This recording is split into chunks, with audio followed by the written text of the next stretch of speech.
squatting Slav TV. On May 22, 2017, a terrorist attack claimed the lives of over 19 people and left 50 wounded after an explosion at pop singer Ariana Grande's concert in Manchester, UK. As I recap these chilling news, I am most sickened by the fact that the majority of people in the Western world have become completely desensitized and almost completely indifferent to these now almost weekly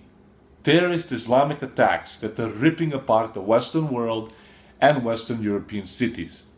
I mean, how many more times will people have to lose family members in these savage, barbaric attacks in order for us to realize that change is desperately needed? How many more times will families and parents have to wonder if they'll ever see their children again once they leave the home to go to a concert, a movie theater, or even a busy public street?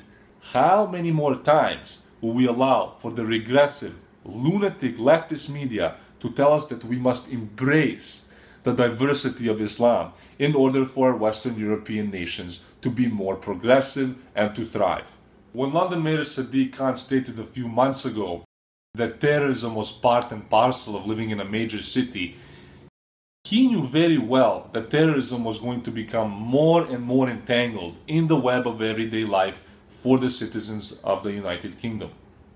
He also knew damn well that he wasn't going to do anything about it, and that essentially he would just sit back and watch the streets of the UK get flooded with blood.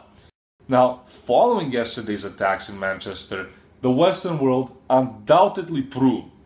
that its only strategy for countering terrorism was in fact its ability to flood Twitter, pray for Manchester, and not all Muslim hashtags,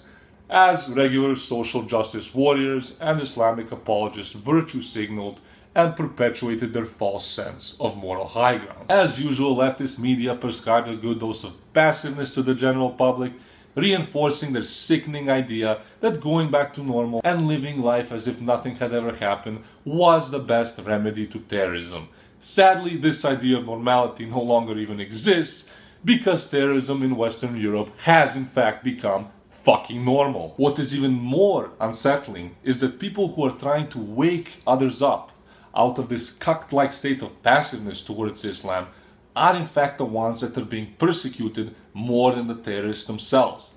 Take for example Tommy Robinson, who has been arrested on numerous occasions simply for speaking out publicly against radical Islam. Tommy has also received numerous death threats from the general public and has been completely discredited and demonized by mainstream media. It seems today that the lives of the average concerned European citizen are made much more difficult than the lives of those people looking to terrorize Europe and tear it apart from within. So, if nations in Western Europe such as the UK and even Sweden want to continue living in fear on their own streets, then normalizing Islamic terrorism is by all means what they can keep doing.